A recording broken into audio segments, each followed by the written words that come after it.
안녕하세요. 저는 산부인과 남자 의사입니다.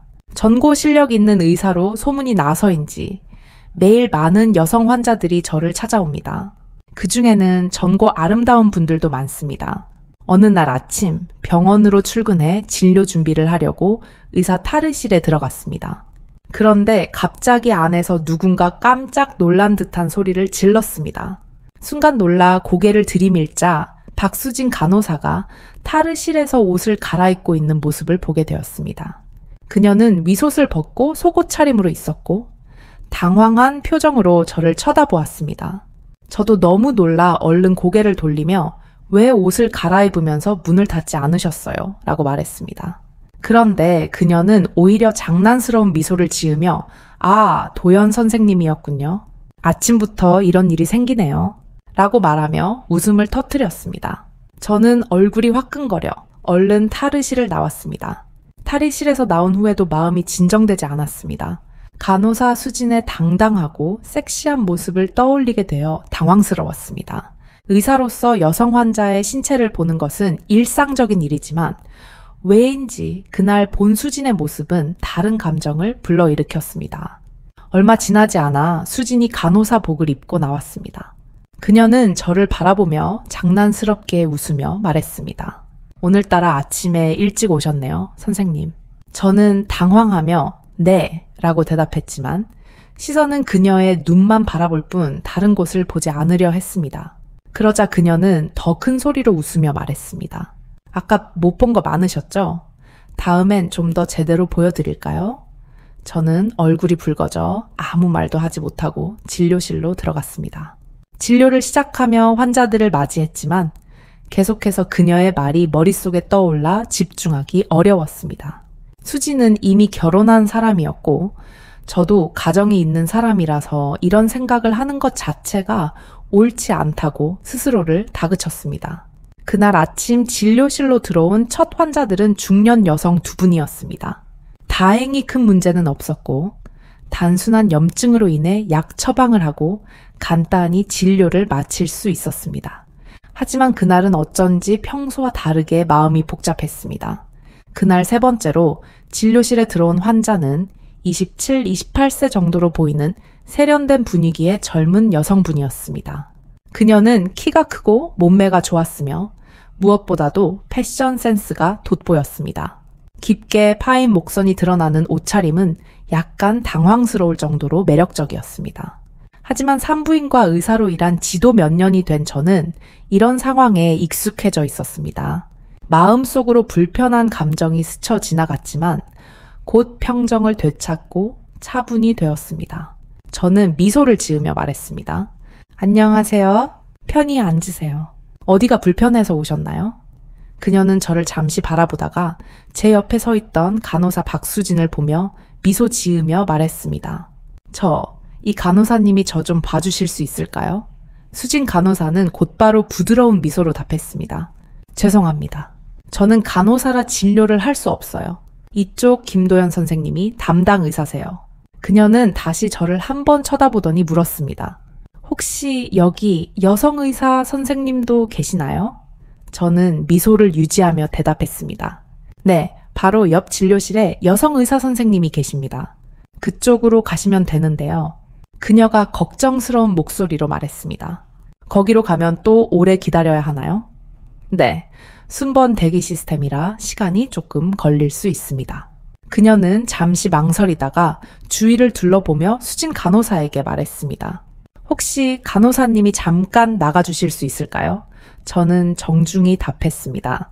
죄송하지만 병원 규정상 진료 중에는 반드시 간호사가 함께 있어야 합니다.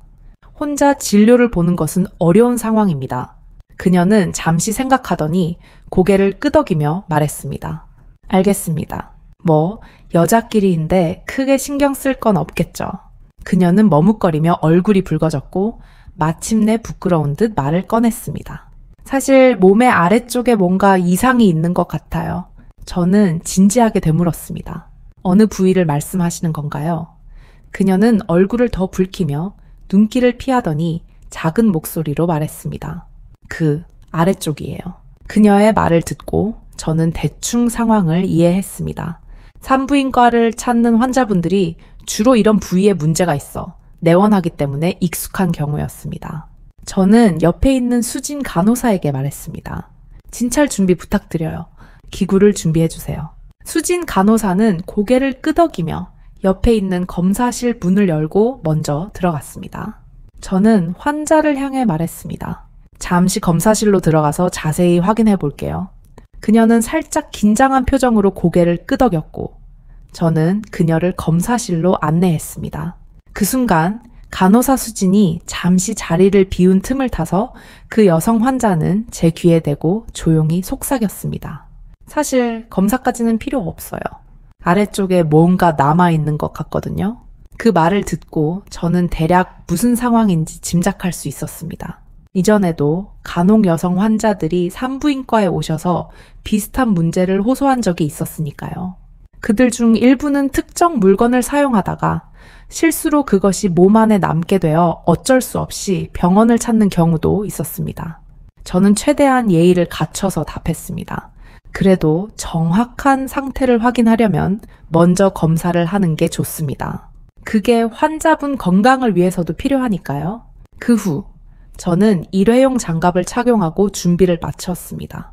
그 환자는 다소 긴장한 표정으로 침대에 누웠고 간호사 수진이 옆에서 차분하게 안내했습니다. 산부인과 검사니까 하의를 벗으셔야 해요. 시간이 없으니 조금만 서둘러 주세요. 다른 환자분들도 많이 기다리고 계시거든요. 여성 환자는 바지와 속옷을 벗다가 간호사 수진을 쳐다보며 물었습니다. 간호사님, 이것 다 벗어야 하나요? 수진은 살짝 미소를 지으며 답했습니다. 네. 그렇지 않으면 검사를 할 수가 없어요. 환자는 얼굴을 붉히며 부끄러워했지만 결국 속옷을 다 벗고 검사 침대에 누웠 그녀가 준비를 마치자 저는 소독용 면봉을 이용해 부위를 천천히 소독했습니다. 2번 정도 닦아내고 나서 간호사 수진에게 내시경 기구를 가져오라고 부탁했습니다. 제가 내시경 기구를 조심스럽게 환자 몸속에 삽입하자 곧 뭔가 저항하는 느낌이 들었습니다. 여기 안에 뭐가 있는 것 같네요. 정확히 뭐죠? 제가 물었습니다. 그러자 환자는 어색한 표정으로 대답했습니다. 저기 바나나가 들어있어요. 그 말을 들은 순간 간호사 수진은 웃음을 참지 못하고 손으로 입을 가리며 몸을 떨었습니다. 저는 그녀에게 살짝 눈치를 주었고 수진은 곧 진지한 표정을 되찾았습니다. 저도 내심 웃음이 나올 뻔했지만 최대한 표정 관리를 하며 진지하게 검사를 이어갔습니다. 하지만 문제는 그 바나나가 너무 익어서 속에서 다 물러진 상태였습니다. 내시경 화면에 보이는 것은 진료를 하면서도 참기 어려운 장면이었습니다. 조심스럽게 기구를 움직이며 바나나 조각을 제거하려 했지만 상태가 좋지 않아 다소 시간이 걸렸습니다. 환자는 검사를 받으면서 점점 불편한 듯 몸을 약간씩 움직이기 시작했습니다. 저는 조용히 말했습니다. 움직이지 말아주세요. 그래야 정확하게 처리할 수 있어요. 그 순간 저는 그녀의 얼굴을 올려다 봤습니다. 얼굴이 빨갛게 달아오른 상태였고 약간 불편하지만 한편으로는 묘한 표정을 짓고 있었습니다. 그녀는 작게 중얼거리듯 말했습니다. 선생님, 그렇게 하니까 좀 간지러워요. 저는 당황하지 않고 차분히 대답했습니다. 조금 참아주세요. 금방 끝납니다. 그녀는 부끄러운 듯 더 이상 말을 하지 않았고 입술을 꾹 다물고 있었지만 얼굴이 점점 더 붉어졌습니다. 저는 간호사 수진에게 핀셋을 건네받아 조심스럽게 문제의 물질, 즉 내부에 남아있던 바나나를 제거하기 시작했습니다. 과숙한 바나나가 몸속에 있어 상당히 지저분한 상태였지만 저는 최대한 침착하게 하나하나 제거하며 작업을 이어갔습니다. 오랜 시간이 지난 후에야 모든 잔여물을 제거할 수 있었습니다. 저는 마지막으로 소독제를 사용해 그녀의 몸을 꼼꼼히 소독하고 나서 말했습니다. 모두 끝났습니다. 이제 옷을 입으셔도 됩니다. 그녀는 놀란 표정으로 제 말을 들으며 자리에서 일어나며 물었습니다. 정말 다 끝난 건가요? 선생님, 다 뺐나요? 저는 진지한 표정으로 대답했습니다. 혹시 아직 남겨두고 싶으신 건가요? 그 말을 듣자마자 그녀는 얼굴이 더 붉어지며 얼른 고개를 숙이고 조용히 말했습니다. 아니요, 감사합니다, 선생님. 그녀가 옷을 갈아입는 동안 저는 진료 기록을 작성하려고 병력지를 살펴보았습니다. 나이 28세 젊은 주부라는 것을 확인했습니다. 이후 그녀에게 염증 예방을 위한 소염제를 처방하며 말했습니다. 1층 약국에서 약을 받아가세요. 그리고 앞으로는 주의하셔야 합니다. 그녀는 약간 걱정스러운 표정으로 물었습니다. 선생님, 앞으로 어떤 점을 조심해야 할까요? 저는 전문 의사로서 조언을 건넸습니다. 혼자 해결하는 것도 괜찮습니다. 하지만 이번처럼 부적절한 도구는 피하세요. 적절한 용품을 사용하시면 몸에 무리가 덜 갑니다. 그녀는 얼굴이 새빨개졌지만 고개를 끄덕이며 제 손을 잡고 말했습니다. 정말 감사합니다, 선생님. 환자가 문을 나서는 순간 저는 무언가 더 말하고 싶어졌습니다. 그리고 가능한 한 자주 그러지 않으시는 게 좋습니다. 너무 잦으면 몸에 좋지 않을 수 있어요. 그녀는 부끄러워하며 조용히 대답했습니다. 네, 선생님, 알겠습니다. 그녀가 나간 뒤 그동안 참고 있던 간호사 수진이 폭소를 터뜨렸습니다. 그녀는 웃음을 참으려 했었지만 결국 배를 잡고 웃기 시작했습니다. 선생님, 오늘은 정말 웃음을 참는 게 제일 힘들었어요. 저는 한숨을 내쉬며 기록을 마무리하고 다음 환자를 맞이할 준비를 했습니다. 간호사 수진이 환자를 배웅한 뒤 갑자기 저를 바라보며 장난스럽게 말했습니다. 김 선생님, 농담이었어요. 너무 진지하게 받아들이지 마세요. 제가 미소를 지으며 대답하려는 찰나 수진이 다시 말했습니다. 근데요, 진짜 외로우면 차라리 원나잇 하는 게 낫지 않겠어요? 이건 좀 덜 피곤할 것 같아요? 그 말에 저는 순간 말문이 막혔습니다. 수진이 너무나 태연하게 이런 말을 해서 놀라움을 감출 수 없었죠. 저는 멍하니 그녀를 쳐다봤고 수진은 제 표정을 보고 웃으며 다시 말했습니다. 선생님, 설마 원나잇 해본 적 없으세요? 그녀의 말에 제 얼굴은 금세 붉게 달아올랐습니다. 제가 무슨 말을 하려던 참에 수진이 장난스럽게 웃으며 덧붙였습니다. 아, 근데 선생님은 아내한테 그렇게 할 용기가 없으시겠죠? 수진의 농담이 끝나자 그녀는 환자를 호출하러 나갔고 저는 그 자리에서 한동안 멍해 있었습니다. 그날 오전은 몇몇 평범한 산부인과 환자들의 진료를 하며 무난히 지나갔지만 수진의 말이 계속 머릿속을 맴돌았습니다.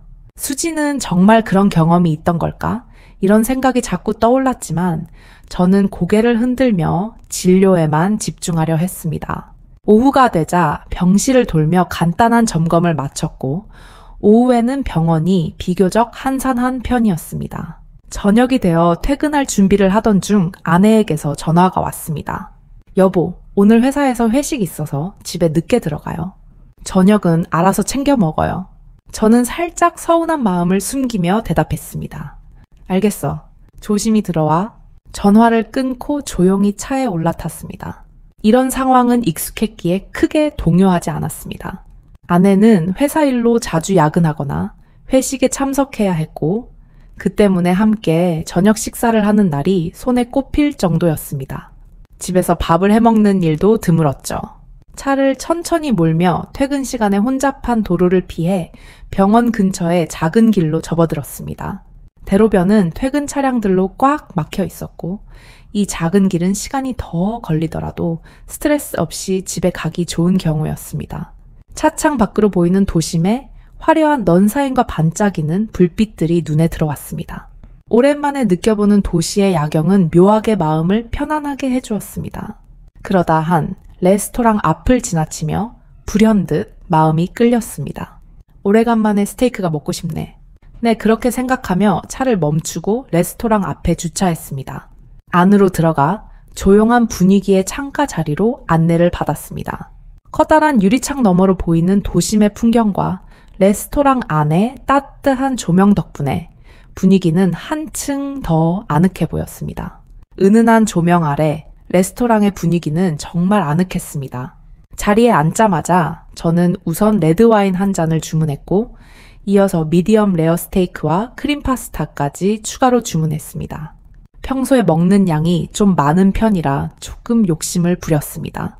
주문을 마치자 친절한 미소를 짓는 직원이 음식을 준비하러 갔습니다. 얼마 지나지 않아 주문한 와인이 먼저 나왔습니다. 와인잔을 들어 천천히 한 모금 마셔보니 풍미가 깊고 깔끔한 맛이 인상적이었습니다. 다만 가격이 조금 비싸더군요. 한 잔에 2만 원 정도였지만 제게는 그리 부담되는 금액은 아니었습니다. 와인을 음미하며 창밖을 내다봤습니다.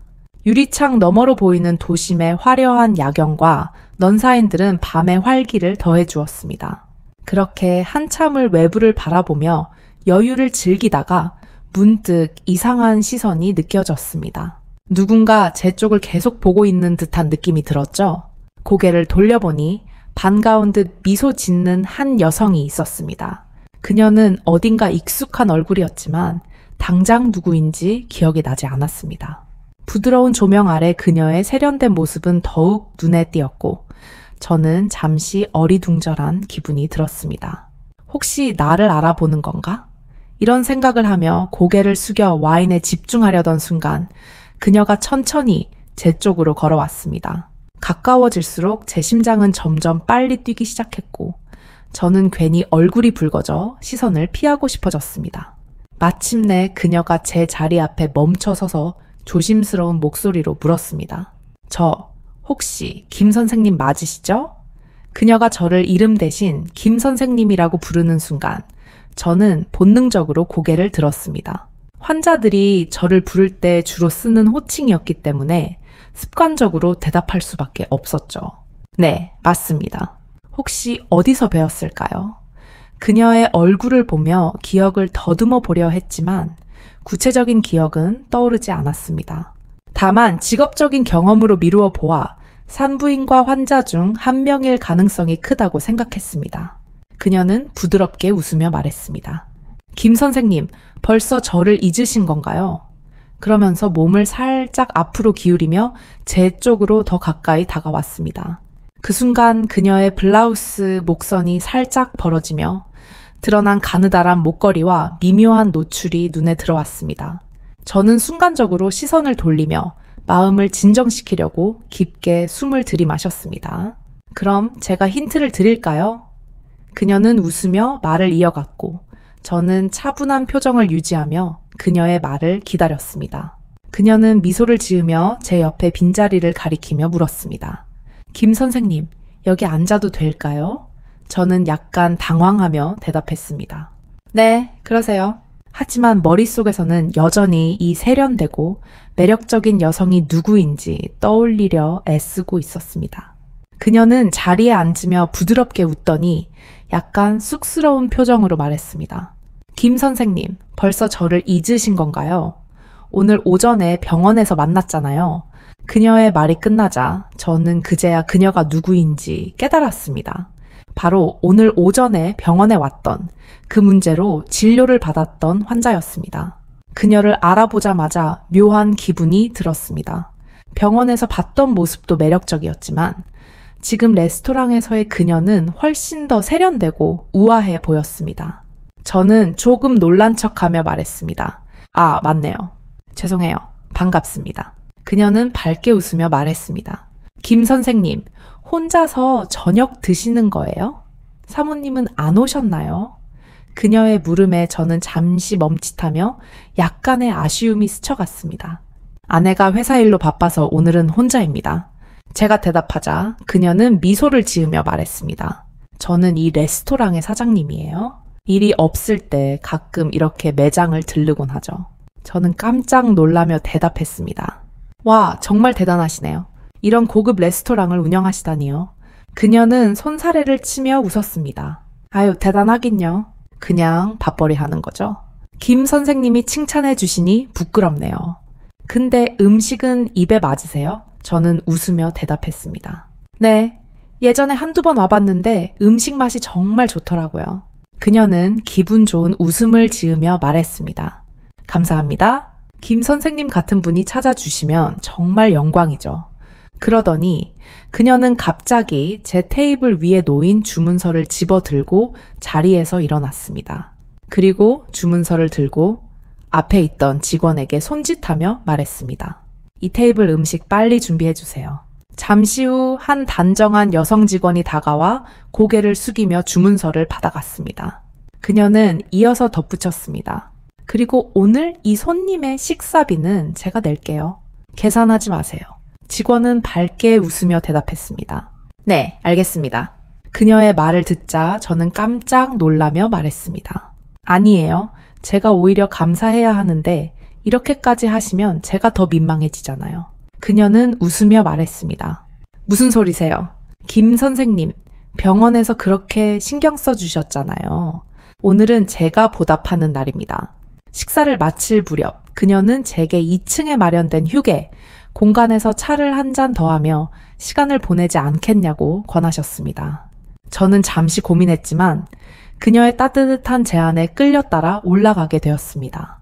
2층으로 올라갔을 때부터 느껴지던 편안하고 은은한 분위기는 서로를 좀 더 솔직하게 바라볼 수 있도록 만들어 주었습니다. 은은한 조명이 비추는 공간 속에서 우리 둘은 조용한 소파에 나란히 앉아 차를 마시며 대화를 이어갔습니다. 창밖으로 보이는 야경과 잔잔하게 흐르는 음악 소리가 서로의 이야기에 자연스럽게 집중할 수 있도록 도와주었지요. 처음엔 그저 일상적인 이야기를 나누며 가볍게 웃고 병원에서의 에피소드도 되짚어보는 정도였습니다. 그런데 얘기를 주고받는 동안 상대방의 시선을 일부러 피하려 하지 않고 마주보게 되는 순간이 점점 늘어났습니다. 그녀가 목선이 살짝 드러나는 블라우스를 매만질 때마다 시선이 미묘하게 그곳으로 향하고 동시에 제가 컵에 손을 뻗을 때 그녀의 시선도 제 손동작에 따라 움직이는 게 느껴졌습니다. 눈빛과 몸짓이 교차할 때마다 마음이 간질거리는 듯한 긴장감과 설렘이 교차했습니다. 오늘 병원에서는 솔직히 좀 민망했어요.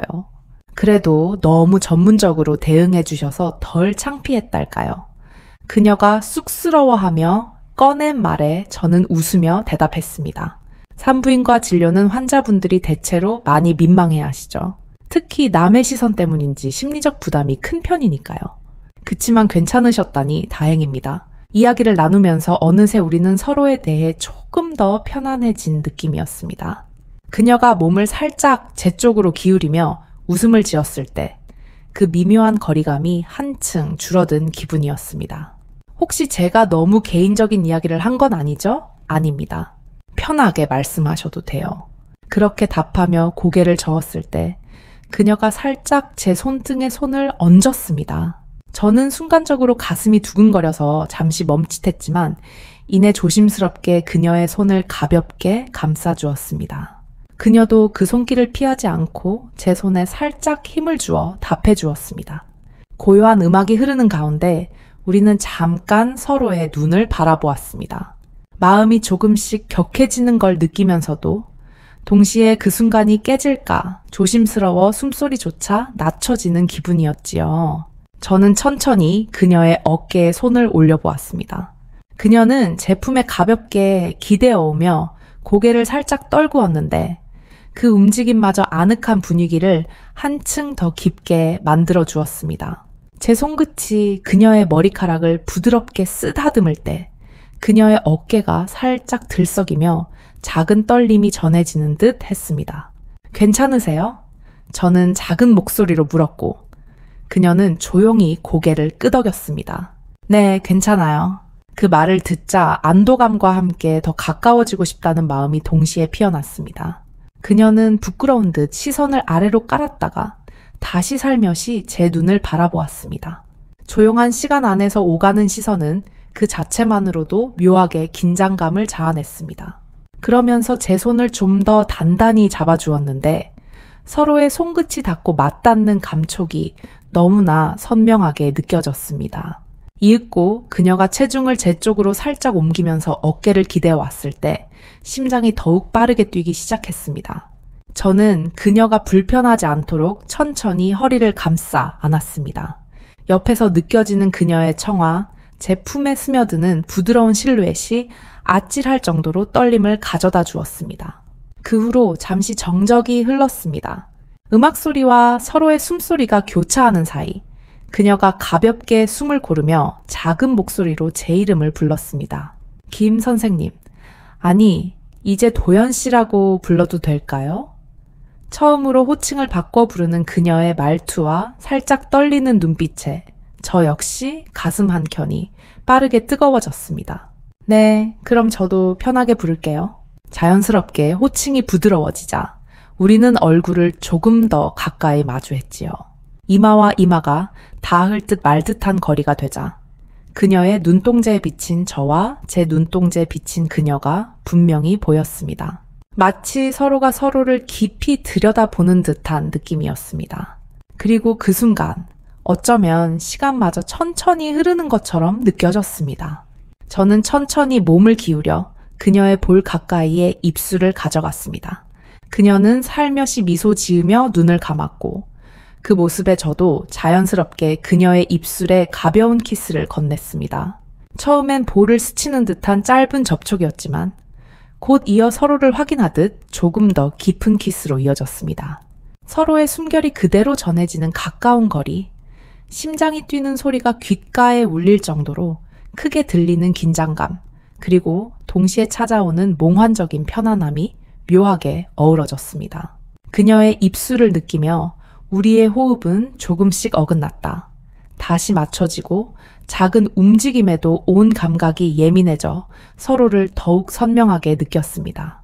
2층 휴게 공간에서 짧은 키스가 끝난 후 둘 사이에는 한층 짙어진 묘한 기류가 맴돌았습니다.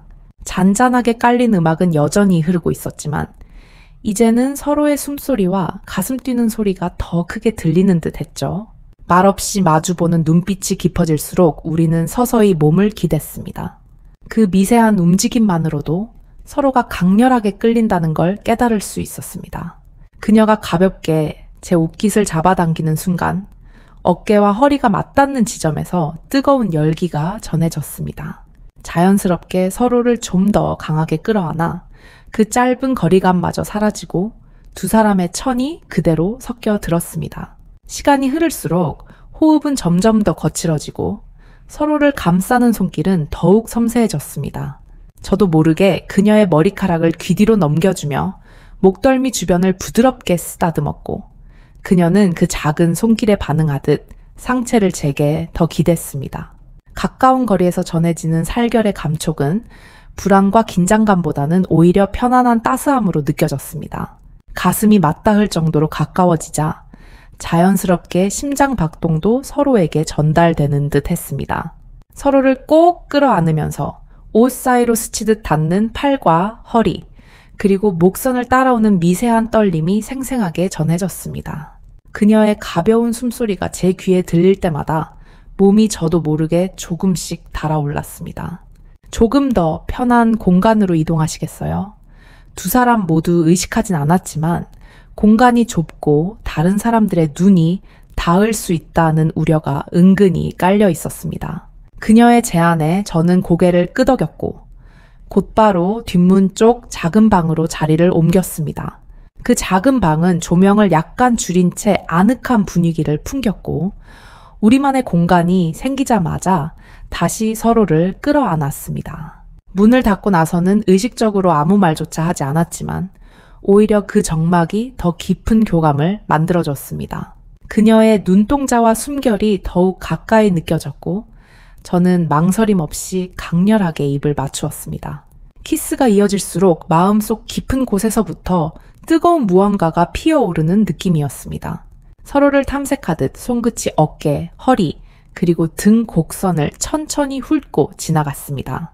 그녀는 살짝 몸을 젖혀 제 목에 팔을 감았고 그 미세한 밀착감과 함께 여유롭게 흐르는 천이 한층 더 짙게 전해졌습니다.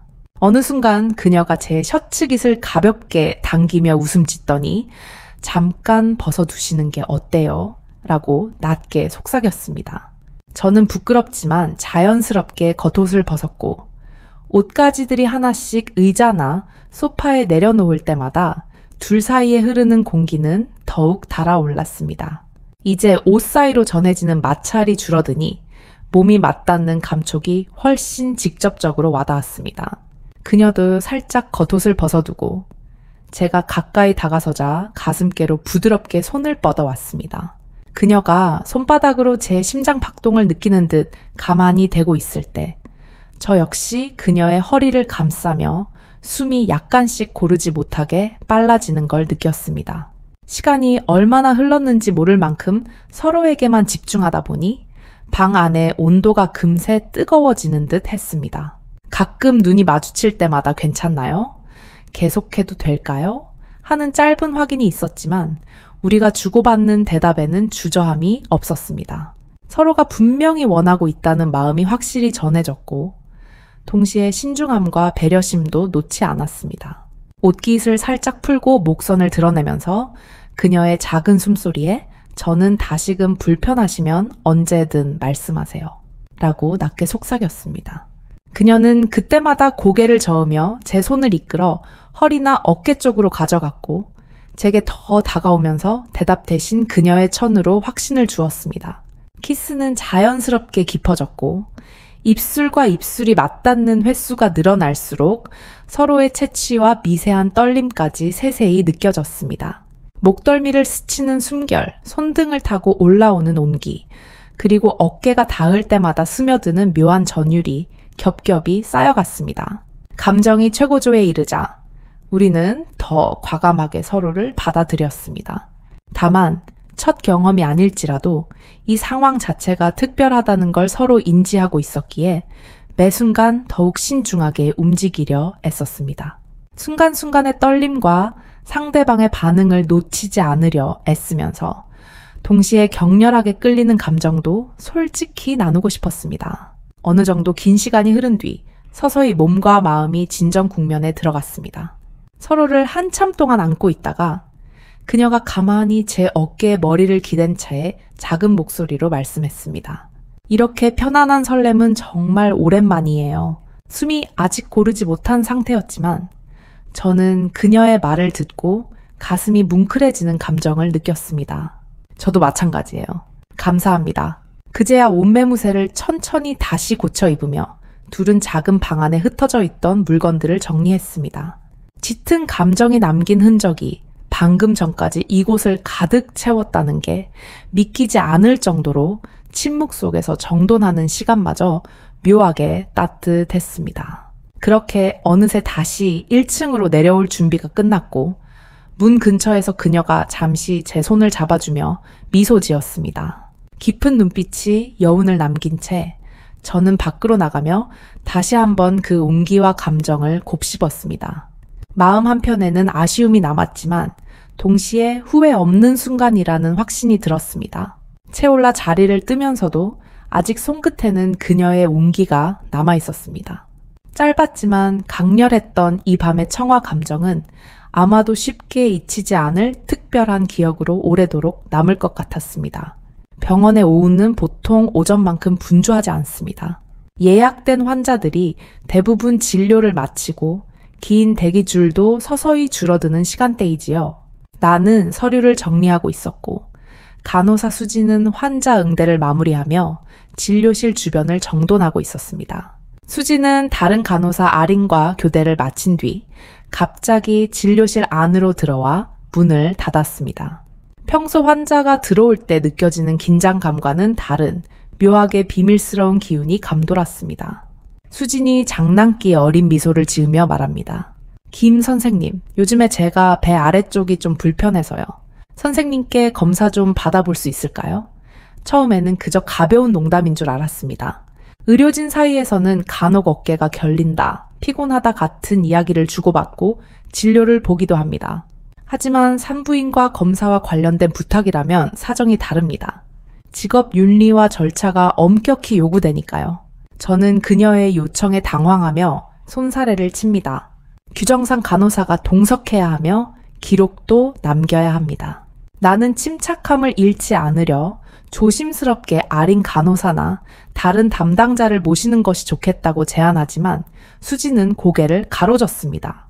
애교 섞인 목소리로 그녀는 말을 잇습니다. 아린도 피곤해 보이니 굳이 부를 필요가 없으며 무엇보다 제일 믿을 수 있는 사람이 저라고 합니다. 빠르게 확인만 해주면 되는 일이라며 그녀는 저를 바라보며 부드럽게 미소 짓습니다. 그녀가 가운 깃을 살짝 잡아당기며 다가오자 저는 점점 말문이 막힙니다. 가까운 동료라지만 업무 시간 중에 문까지 닫고 이렇게 개인적인 부탁을 하는 것은 꽤 이례적인 일입니다. 수지는 진료실 안에 마련된 작은 검사실 커튼 뒤로 들어가 자그마한 진료용 침대에 앉습니다. 저는 규정과 윤리를 떠올리며 안 된다고 마음속으로 되뇌지만 그녀가 아랫배 근처를 가볍게 매만지며 아픈 듯한 표정을 짓자 참아 바로 거절하지 못합니다. 그녀는 조심스럽게 상의 밑단을 살짝 올려 복부 부근을 노출시킵니다. 낮은 목소리로 제 반응을 살피듯 힐끔 쳐다보며 이렇게 하면 편하게 확인할 수 있을 거예요. 라고 말합니다. 저는 진료용 장갑을 끼고 차분히 청진기를 집어들지만 가까이 다가서는 순간 그녀의 천이 느껴지고 눈빛이 생각보다 훨씬 더 진지하다는 것을 깨닫습니다. 검사는 간단한 수준에서 이루어집니다. 증상이 심각한 것은 아닌지, 특정 부위에 통증이 있는지를 확인하기 위해 아랫배를 가볍게 눌러봅니다. 그러나 수지는 제 손끝이 닿을 때마다 작게 숨을 고르며 때때로 허리를 살짝 들어 올리며 반응합니다. 진료를 하고 있음에도 불구하고 묘하게 서로의 기류가 엉켜드는 듯한 느낌이 듭니다. 저는 겨우 정신을 차려 증상이 시작된 시기와 통증의 양상을 묻습니다. 하지만 그녀는 제 질문에 대답하기보다는 손이 따뜻하시네요. 라는 말을 꺼내며 긴장된 분위기를 자연스럽게 풀어버리려 합니다. 순간 진료실 안의 감도는 공기가 달라진 것을 깨닫습니다. 저는 살짝 붉어진 얼굴로 말을 잇습니다. 이러면 안 되죠. 라고 생각하며 수진에게 필요한 검사는 병원 규정에 맞춰 진행해야 한다고 말합니다. 하지만 수진은 장난스러운 눈웃음을 지으며 대수롭지 않다는 듯 말을 던집니다. 에이, 김 선생님, 지금은 아무도 없으니까요. 그 순간 갑작스럽게 노크 소리가 들려옵니다. 선생님, 안에 환자 있으세요? 아린의 목소리에 저는 화들짝 놀라며 재빨리 장갑을 벗고 가운 매무새를 고칩니다. 수진 역시 반쯤 올렸던 옷을 급히 내리고 진료용 침대에서 내려와 침착한 표정을 유지합니다. 저는 커튼을 살짝 당긴 뒤 문으로 다가가 조심스럽게 문을 엽니다. 문 앞에 서 있는 아린은 이상한 표정으로 내부를 살펴봅니다. 저는 곧장 진료 중이에요. 라고 짧게 대답하며 문틈을 좁힙니다. 아린은 크게 의심하지 않는 듯 고개를 끄덕이고 돌아섭니다. 우여곡절 끝에 검사는 흐지부지 종료되었다고 수지는 서둘러 자리를 정돈합니다. 서로 얼굴이 살짝 달아오른 상태로 진료실을 정리한 후 조용히 밖으로 나섭니다. 시간이 흘러 퇴근 시간이 되자 대부분의 직원들은 빠르게 자리를 떠납니다. 아린 역시 예정된 퇴근 시간에 맞춰 먼저 나갔고 저는 남은 서류를 정리하기 위해 진료실에 남아 있습니다. 어둑해진 병원 복대는 형광등이 절반만 켜져 있어 곳곳에 어스름한 그림자가 드리워집니다. 그때 조용히 열린 문 사이로 수진이 다시 들어옵니다. 그녀는 문을 살며시 닫고 잠금 장치를 확인한 뒤 조용히 다가옵니다. 아린 간호사 갔어요. 오늘은 더 늦게까지 남아 계시네요. 수지는 낮은 목소리로 말을 건네며 책상 위에서 서류를 정리하던 제 손을 살짝 잡습니다. 두근거리는 마음을 진정시키려 하지만 낮에 있었던 일이 떠오르며 심장이 다시 빠르게 뛰기 시작합니다. 저는 남은 문서들을 정리하기 위해 책상에 앉아 있었고 수지는 곁에 서서 한 손을 의자 등받이에 둡니다. 자연스럽게 그녀의 몸과 제 몸이 가까워지고 그녀가 말을 건네는 사이사이에 서로의 눈빛이 마주칩니다. 수지는 속삭이듯 조용한 목소리로 말을 건넵니다. 아까는 많이 놀라셨죠? 혹시 불편했다면 미안해요. 하지만 저는 진짜 선생님이라면 믿을 수 있을 것 같아서요. 저는 고개를 돌려 그녀를 바라봅니다. 밤이 되자 낮에 장난스러운 기색보다는 훨씬 진지하고 애틋한 표정이 엿보입니다. 침을 삼키며 조심스럽게 묻습니다. 수진 씨, 정말 이래도 괜찮은 겁니까? 우리 둘이 같은 병원에서 근무하는 사이인데 말은 그렇게 했지만 이미 제 목소리에도 흔들림이 묻어 있습니다. 수지는 살며시 미소를 지으며 한 손을 제 넥타이 쪽으로 가져갑니다. 선생님도 사실 싫지 않으신 거 맞죠? 넥타이가 살짝 당겨지며 그녀와의 거리가 더욱 가까워집니다. 가로등 불빛이 비치는 창문 너머로 우리 둘 이외에는 아무도 없는 듯한 적막함이 흐릅니다. 멀리서 구급차 사이렌이 희미하게 울리지만 그 소리가 거짓말처럼 이곳만을 피해 지나가는 느낌이 듭니다. 수진과 저는 거의 동시에 서로를 향해 몸을 기울였습니다. 짧은 숨소리가 뒤섞이며 자연스럽게 입술이 닿았습니다. 낮에 검사가 만들어낸 아슬아슬한 분위기가 이번에는 본능적인 끌림으로 폭발한 것입니다. 그녀가 가운 단추를 잡아 풀어헤치고 나는 마찬가지로 가운을 벗어 의자에 걸쳐 두었습니다. 수진이 제 셔츠 단추를 하나씩 풀 때마다 병원 특유의 소독약 냄새와 그녀의 은은한 향수가 섞여 묘하게 뒤섞였습니다. 서로를 감싸 안으며 천천히 책상을 등지고 이동했는데 수진이 진료용 의자에 걸터 앉아 저를 당겼습니다. 그 순간 저는 과감하게 그녀의 허리에 손을 둘렀습니다. 갑작스러운 과감함에 서로 작게 웃으면서도 곧바로 뜨겁게 이어지는 키스와 밀착된 천에 몰두했습니다. 진료실이라는 공간적 특수성이 주는 긴장감과 들킬지 모른다는 이성적 부담에서 오는 아드레날린이 몸을 타고 도는 기분이었습니다. 서로 껴안은 채 자세를 바꾸거나 그녀가 스스로 몸을 살짝 들어 내 허리를 당기는 등 잔잔한 움직임 하나에도 전율이 느껴졌습니다. 수지는 작게 숨을 고르며 이러다가 내일 정말 어떻게 얼굴 봐요 라고 말했고 저는 거친 숨소리에 섞어 지금은 그거 생각할 여유가 없어요 라고 답했습니다. 서로의 온기와 떨림이 겹쳐진 만큼 대화는 간간히 짧아졌고 대신 작은 탄성이나 얕은 숨소리가 서로의 귀에 더 크게 들렸습니다. 수지는 검사대나 장비들이 있는 쪽으로 내 손을 이끌었고 우리는 조심스럽게 그 주변을 비집고 자리를 옮겼습니다. 이때 장비나 서류가 떨어질까봐 나도 모르게 손으로 잡아 정리하기도 했습니다. 그러면서도 절대 서로를 놓지 않았습니다. 한참 동안 부드러운 키스와 스킨십이 이어졌고 옷깃이 흐트러질 때마다 그녀가 살짝 미소를 지으며 내게 몸을 맡기는 모습이 인상 깊었습니다. 시간이 얼마나 흘렀는지 모를 만큼 우리 둘은 뜨겁게 달아올랐습니다. 그러다 어느 순간 수진이 숨을 고르며 살짝 몸을 떼었습니다. 수진은 뺨이 불그스레해진 채로 선생님, 이젠 진짜 멈춰야 할 것 같아요. 시간이 너무 늦었어요. 라고 말했습니다. 저는 그녀의 말을 가만히 듣다가 고개를 끄덕였습니다. 하지만 마음 한편에서는 묘한 아쉬움도 느꼈습니다. 조용해진 진료실 안에는 우리의 거친 숨소리만 남아 있었고 밖에서는 아무 기척도 들리지 않았습니다. 옷매무새를 정리하고 서로를 바라보며 우리는 잠시 낯선 침묵 속에 있었습니다. 그러나 곧 수지는 환하게 미소 지으며 장난스럽게 한마디를 던졌습니다. 내일 아침 혹시 선생님 먼저 나오시나요? 마주치면 좀 쑥스러울 것 같아서요. 저는 피식 웃으며 가운을 걸치고 떨어진 제 넥타이를 주워들었습니다. 어차피 언젠간 마주쳐야죠. 아무 일 없었다는 듯이 하면 되지 않을까요? 그녀와 저 사이에 흐르는 정막은 사실 오히려 서로가 공유한 시간이 진짜였다는 걸 실감나게 해주는 순간이었습니다.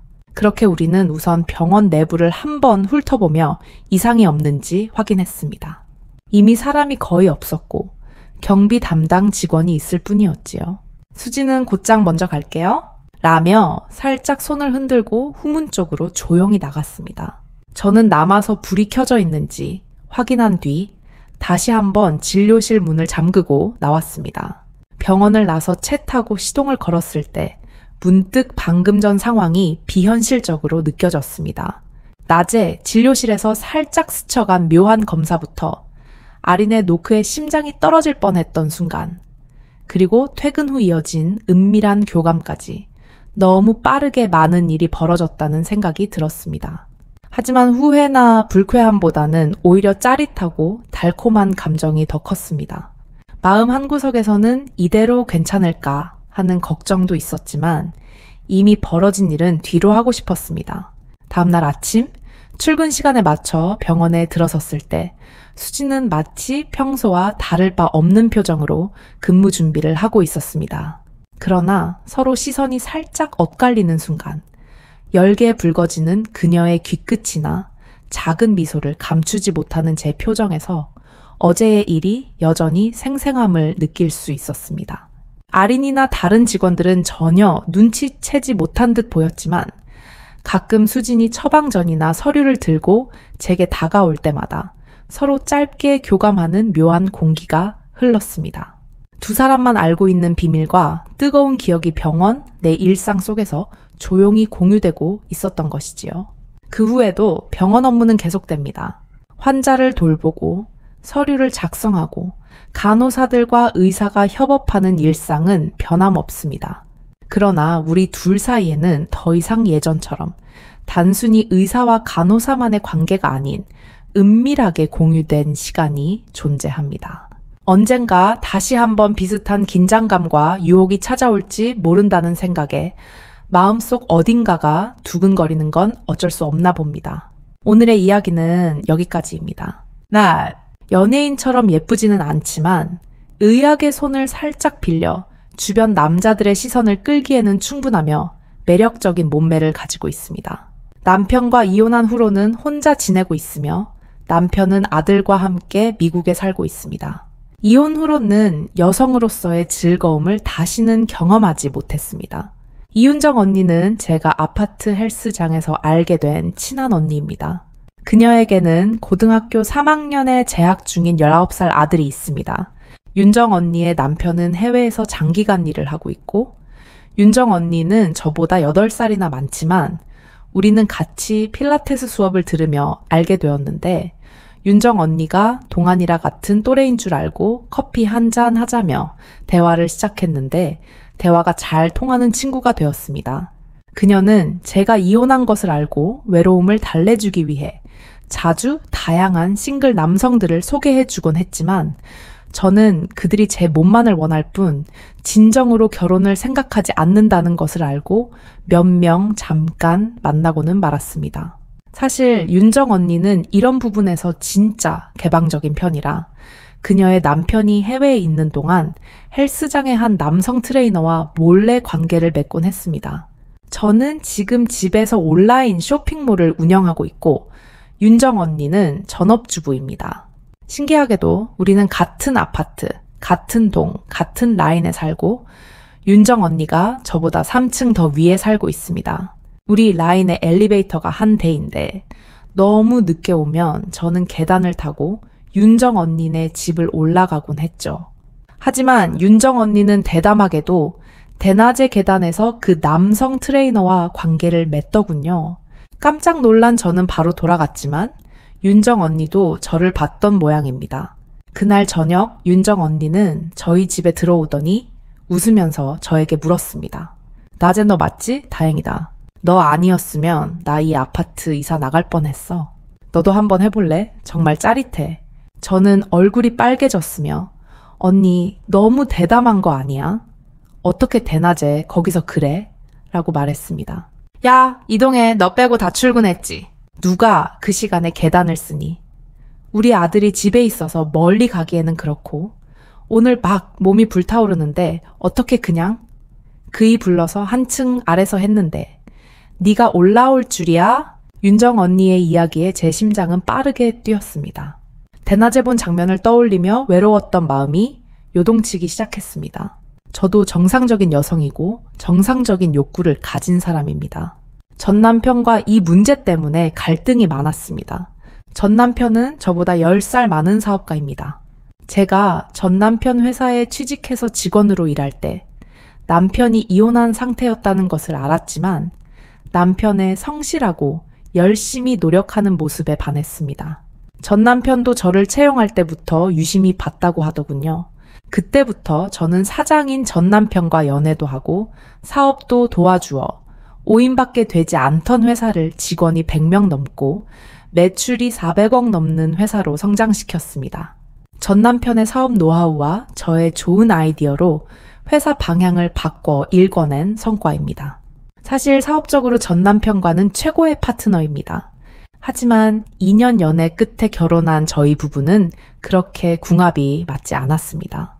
남편이 10살 많다 보니 좋은 점도 많지만 부부관계에서는 진짜 별로입니다. 더군다나 전 남편이 운동도 하지 않아서 체력도 많이 떨어졌고 40대 중반에 들어선 후로는 아예 1분 정도밖에 못하더군요. 그래도 그렇게 회사 일도 함께하고 아기 케어하며 살고 있었는데 남편의 외도 사실을 알게 되었습니다. 그것도 자기 전처랑 말이에요. 이게 무슨 개막장 드라마도 아니고 뭔지 싶었습니다. 이해하기 힘들었습니다. 저하고도 제대로 못하는 주제에 웬 바람을 필 수 있는지 말입니다. 제가 왜 그랬는지 따지며 이혼하자고 했을 때 전 남편의 대답에 저는 큰 충격을 받았습니다. 저랑은 속궁합이 잘 맞지 않고 기빨리는 느낌인데 전처랑 하면 자기는 남자답게 할 수 있다는 겁니다. 더 이상 정 떨어진 남편이랑 살기도 싫고 유책 사유도 전 남편 쪽에 있었고 회사 운영 성과는 같이 일궈냈기 때문에 재산 분할할 때 저에게 유리하게 작용하여 여러 번 분쟁과 합의 끝에 제가 남편 명의 서울 아파트 2채와 3층 꼬마, 빌딩 1채, 그리고 현금 합해서 약 120억을 받았습니다. 전 남편은 회사 지분과 아들 양육권을 확보하고 전처와 미국으로 건너갔습니다. 한순간에 남편과 아들, 그리고 사업을 모두 잃은 저는 한동안 정말 우울했습니다. 윤정 언니가 옆에서 많은 도움을 주고 진담 반 농담 반의 색드립을 치며 저를 위로해주며 자기의 이런저런 이성과의 이야기를 해주었습니다. 이제 저도 30이 훌쩍 넘었고 더구나 욕구가 강해지는 나이에 접어들었지만 보수적인 성격이라 윤정 언니처럼 헬스장에서 남성 트레이너를 찾는 일은 할 수 없었습니다. 이런 고통스러운 날들이 계속되던 중 우연한 기회에 여성 전용 전동기를 사용하면 여성의 욕구를 해소할 수 있다는 말을 듣게 되었습니다. 그래서 저도 몰래 인터넷으로 하나를 사서 2번 정도 사용해 봤고 이 물건이 제 욕구를 해소하는데 꽤 효과적이라는 것을 알게 되었습니다. 이번 주 토요일은 원래 윤정 언니와 함께 산에 가기로 약속한 날이었습니다. 그러나 금요일 저녁 윤정 언니가 갑자기 저희 집에 찾아왔습니다. 현관문을 열어보니 윤정 언니 뒤에 한 남자아이가 서 있었는데 그는 윤정 언니의 아들인 서준이었습니다. 안녕하세요, 이모. 서준이는 약간 수줍게 인사하며 윤정 언니와 함께 집으로 들어왔습니다. 그때서야 저는 제가 집에서 요가를 하던 중이었음을 깨달았습니다. 요가 바지를 입고 있었고 상의는 깊게 파인 탱크탑이어서 가슴이 드러난 상태였습니다. 들어온 후에야 윤정 언니의 손에 든 여행 가방을 보았습니다. 윤정 언니의 남편이 해외에서 갑작스러운 사고를 당해 급히 가봐야 한다고 했습니다. 원래는 서준이도 함께 데려가려 했지만 서준이의 비자가 만료되었고 며칠 전 농구를 하다 오른팔이 부러져 혼자서는 아무것도 할 수 없는 상황이었습니다. 혼자 집에 두었다가 혹시 무슨 일이 생길지도 모르고 수능도 얼마 남지 않은 상황이라 공부에 집중해야 해서 윤정 언니는 어쩔 수 없이 19살 된 아들을 저에게 맡기게 되었습니다. 윤정 언니는 생활비도 주겠다고 했습니다. 윤정 언니가 매우 다급해 보였고 곧바로 공항으로 가야 했기 때문에 저는 결국 일을 수락했습니다. 윤정 언니는 항상 저에게 잘해주었기 때문에 저도 도와주고 싶었습니다. 제가 승낙하자 윤정 언니는 감동하며 저를 한 번 껴안았고 200만 원의 생활비를 보내주었습니다. 떠나기 전 윤정 언니는 서준에게 반드시 제 말을 잘 들어야 한다고 신신당부하며 그렇지 않으면 용돈을 끊겠다고 경고했습니다. 윤정 언니가 떠난 후 저는 옆방을 정리하여 서준의 옷과 일상용품을 옮겨두었습니다. 제가 침대를 정리하고 있을 때 서준이 제 뒤에 서 있었습니다. 정리가 끝난 후 서준이 갑자기 시선을 피하며 수줍어하는 것을 보았습니다.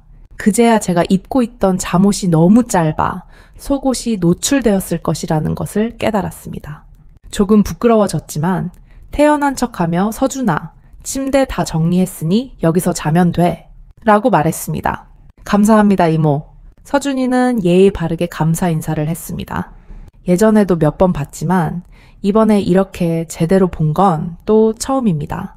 요즘 애들은 왜 이렇게 키가 크고 잘생겼는지 그리고 젊음의 기운이 넘치는 서준이를 보고 있자니 저도 모르게 호르몬이 솟구치는 것을 느꼈습니다.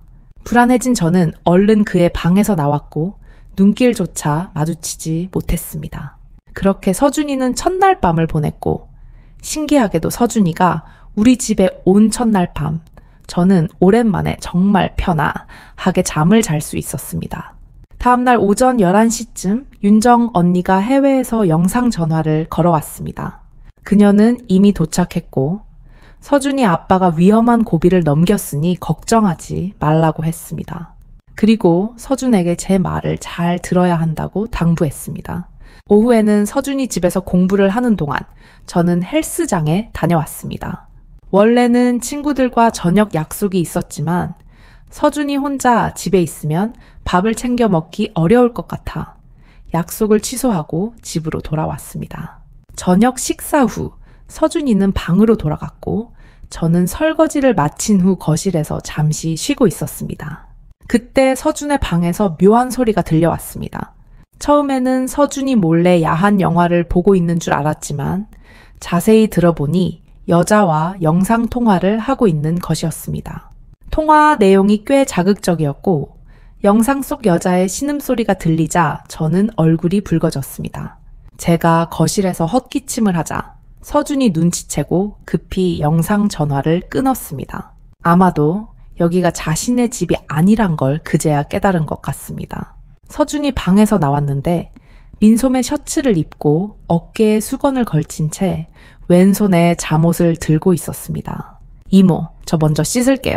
라고 말하며 웃는 서준이를 보니 제 마음이 두근거렸습니다. 서준이 화장실로 들어가고 나서야 저는 안도의 한숨을 쉬었지만 갑자기 화장실 문이 열렸습니다. 저는 서준이 무언가를 잊어버린 줄 알았는데 이모, 이게 갑자기 떨어졌어요. 물에 닿을까봐 걱정돼서요. 이걸 먼저 치워주시면 좋겠어요. 라고 말하며 서준이 손에 들고 있던 것은 제가 전에 산 핑크색 전동기였습니다. 순간 얼굴이 빨개진 저는 황급히 다가가 그것을 빼앗듯이 받아들고는 태연한 척하며 괜찮아, 이건 그냥 마사지 기구야 라고 말했습니다. 제 거짓말이 어린아이에게나 통할 것이라는 것을 저도 알지만 눈앞의 19살 소녀는 모든 걸 이해한 듯 했습니다. 서준이는 어색한 미소를 지으며 알겠어요 라고 말하고는 다시 화장실로 들어갔습니다. 화장실 문이 닫힌 후 저는 쥐구멍이라도 들어가고 싶은 심정이었습니다. 황급히 제 방으로 돌아가 그 전동기를 서랍 깊숙이 넣으며 얼굴이 뜨겁게 달아오르는 것을 느꼈습니다. 방금 그 순간은 정말 너무나도 민망했습니다. 늦은 밤 저는 다시 한번 서준의 방에서 들려오는 묘한 소리에 잠에서 깼습니다. 서준이 여자와 나누는 달콤한 대화는 저를 더욱 외롭게 만들었고 참지 못하고 다시 핑크색 전동기를 꺼내들고 말았습니다. 다음 날 아침 저는 놀랍게도 이미 아침 9시가 넘은 시간을 확인하고 깜짝 놀라 일어나 서준에게 아침을 만들어 주려고 했습니다. 하지만 방에서 나오니 서준이 이미 아침 식사를 사놓고 있었습니다. 그는 커피를 마시며 소파에 누워 농구 경기를 보고 있었고 매우 여유로워 보였습니다. 이렇게 젊고 에너지가 넘치는 서준이를 보니 저도 모르게 기분이 좋아졌습니다. 오후에 서준이는 병원에 재검진을 받으러 가야 한다고 말했습니다. 오른손에 붕대를 감고 목에 걸고 있는 서준이 불편할까봐 저는 그를 도와주기로 했습니다. 윤정 언니에게 그를 잘 돌봐주겠다고 약속했으니 말입니다. 검사 결과는 나쁘지 않았지만 의사는 서준에게 오른손을 잘 보호하라고 여러 번 당부했습니다. 만약 다시 다치면 정말 큰 문제가 될 수 있다고 했습니다. 병원 밖으로 나왔을 때 서준은 갑자기 자신이 밀크티를 마시고 싶다고 말하며 저에게 잠시 기다려달라고 했습니다. 얼마 지나지 않아 서준은 저에게 흑당 밀크티를 건네주었습니다. 그것도 제가 좋아하는 아이스의 당도는 50%로요. 저는 그 순간 서준이 제 취향을 알고 있었다는 사실에 감동받아 눈물이 날 것 같았습니다. 서준은 웃으며 제가 들고 있는 장바구니를 가리키며 배가 고프다고 말했습니다. 집에 가서 같이 요리를 배우고 싶다고 했습니다. 서준의 손이 다친 것을 걱정하여 요리를 돕겠다는 그의 제안을 거절했고 손이 다 나으면 그에게 가르쳐 주겠다고 약속했습니다. 저녁 식사 후 우리는 함께 TV를 보다가 서준은 샤워하러 갔고 저는 요가를 연습하러 갔습니다. 갑자기 화장실에서 소리가 나서 달려가 보니 서준이 한 손으로 샤워하다가 거의 넘어질 뻔한 것이었습니다. 서준이 괜찮다는 것을 확인한 후 안도의 한숨을 내쉬었습니다. 그런데 잠시 후 서준이 수건을 두른 채 화장실 문 앞에 서 있었습니다. 이모, 제가 혼자 등을 씻기 힘든데 도와주실 수 있나요? 라는 말을 듣고 저는 얼굴이 새빨개졌습니다. 서준은 이제 19살인데 제가 그를 도와야 한다니. 그러나 그의 오른손이 깁스를 하고 있는 것을 보고 오늘 병원에서 의사가 했던 당부를 떠올리며 마음이 약해졌습니다. 알겠어. 라고 대답하며 저는 서준을 도와주기로 했습니다. 심장이 미친 듯이 뛰고 얼굴도 뜨겁게 달아올랐습니다. 제가 동의하자 서준은 매우 기뻐하며 화장실로 뛰어들어갔습니다. 저는 그의 등을 닦아주기 시작했습니다. 그때 갑자기 서준의 수건이 바닥에 떨어졌습니다. 저는 당황해서 두 눈을 가렸지만 반응할 틈도 없이 서준이 다가와 왼손으로 저를 벽에 밀쳤습니다. 이모, 어젯밤에 그 전동기를 사용하는 소리를 다 들었어요. 오늘은 내 걸로 해볼래요? 라고 장난스럽게 말했습니다. 저는 놀라서 도망치려 했지만 서준이 저를 누르자 제 호르몬도 폭발해버렸습니다. 서준이 키스하려 다가오자 저는 저항하지 않고 그를 맞이했습니다. 우리는 마치 불꽃이 튀는 것처럼 열정적으로 키스했습니다. 서준의 오른손이 다친 것을 배려해서 저는 오히려 더 적극적으로 그를 도왔습니다. 이후 우리의 관계는 더욱 가까워졌습니다. 저는 마치 그의 누나가 된 것 같고 서준은 제 동생 같은 느낌이 들었습니다. 집에 남자가 있다는 사실이 저희 생활을 더욱 즐겁게 만들어 주었습니다. 그 후 저는 온라인 쇼핑몰 운영을 더 열심히 하게 되었고 웃음도 많아졌습니다. 그러나 매일 밤 서준이 영상통화를 하며 여자친구와 이야기하는 소리를 들으면서 약간 질투가 났습니다. 저는 서준에게 직접 말하지 못하고 은근히 돌려서 말해보았습니다. 그러자 서준은 웃으며 그 여자친구는 인터넷에서 만난 사이일 뿐 실제로 만난 적은 없다고 했습니다. 서준은 대학 졸업하면 이모랑 결혼할래요. 라고 농담처럼 말했지만 그 말이 저를 무척 기쁘게 했습니다. 마치 첫사랑의 행복한 감정을 다시 찾은 듯한 기분이었습니다. 하지만 이런 기분도 잠시였습니다. 윤정 언니가 그 다음날 전화가 왔습니다. 남편이 재활이 필요한데 국내에서 하게 될 것이라고 했습니다. 뭐가 그렇게 급한지 저녁 비행기로 바로 출발한답니다. 저는 속으로 원망했지만 또 한편으로는 걱정하기 시작했습니다. 그리고 이제서야 이 달콤한 꿈 같은 날들이 그냥 꿈일 수 있다고 생각했습니다. 서준은 그냥 30대 성숙하고 예쁜 여자를 즐기는 거지 진짜 사랑이 아니었을 겁니다. 그리고 앞으로 저는 점점 나이가 들어가는데 서준의 마음을 사로잡을 자신도 없었죠. 지금도 젊은 또래와 영상 채팅하고 연애하는데 우리는 그냥 관계를 즐기는 순간뿐이라는 것을 깨달았습니다. 하지만 아쉬움을 달래는 마음으로 저는 그날 밤 서준과 더욱 뜨거운 밤을 보냈습니다. 역시 젊은 피는 남다르더군요. 우리는 새벽 3시까지 마음껏 즐기고 잠에 들었습니다. 그리고 잠에서 깨어난 후 저는 서준에게 어젯밤